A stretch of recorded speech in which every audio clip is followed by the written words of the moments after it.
বিষয়। জেহাদউদ্দিন আপনি লিখেছেন, বর্তমান সমাজের অনেক পরিবারের শাশুড়ি ও বউয়ের মাঝে কলহ লেগে থাকে। এ ধরনের সমস্যার সমাধানের উপায়টা কি?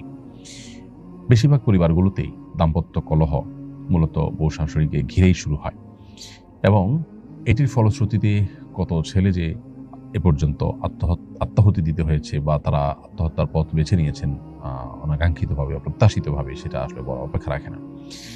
তো বউ শাশুড়ির মাঝে যে কলহ, এই কলহ দূরের উপায়টা কি?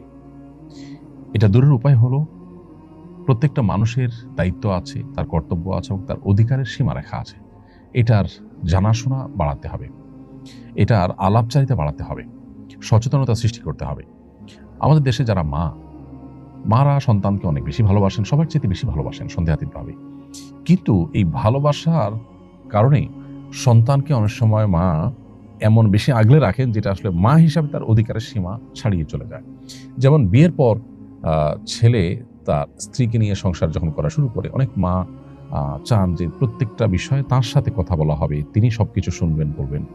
এটা অনেক ক্ষেত্রেই বাড়াবাড়ি। মায়েদের এটা বোঝা উচিত। সন্তান যখন বড় হয় তখন তার নিজস্ব মতামত সৃষ্টি হয়। যখন তিনি বিয়ে করেন তখন তার সাথে তার স্ত্রীর মতামতে সে যুক্ত হয়। এখানে মা অবশ্যই তাকে গাইড করবেন, তাকে পরামর্শ দিবেন, মতামত দিবেন। মায়ের অবশ্যই চাওয়া থাকতে পারে, কিন্তু সেটার একটা সীমা রেখা থাকতে হবে। ধরুন, ছেলে উপার্জন করছে, ছেলে উপার্জন করার পর ছেলের উপার্জনকে কে নিয়ন্ত্রণ করবে? স্ত্রী চান তিনি নিয়ন্ত্রণ করবেন, মা চান তিনি নিয়ন্ত্রণ করবেন।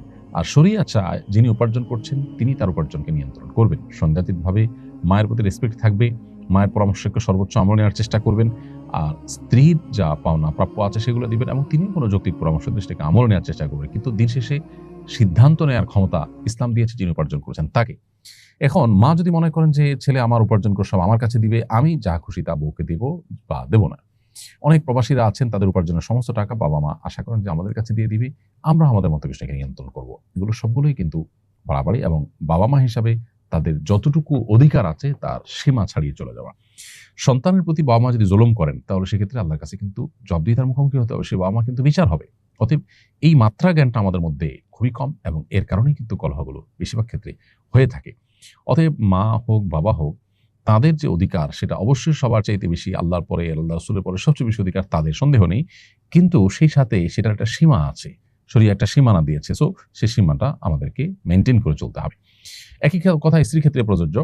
আপনার স্বামী উপার্জন করে আনছেন, এখন কি করবেন না করবেন, কাকে দিবেন না দিবেন সব আপনি দেখবেন না, এটা একেবারে অযৌক্তিক কাজ। আপনার প্রাপ্য অধিকারটা পাচ্ছেন কিনা, আপনার ভরণ পোষণ যথাযথ পাচ্ছেন কিনা, মাও দেখবেন যে মারটা পাচ্ছেন কিনা। যদি নিজেরটা পান, এরপরে বাকি টাকাটা যিনি উপার্জন করছেন তার একান্ত আপনার স্বাধীন ইচ্ছা ব্যবহার করে তিনি যা খুশি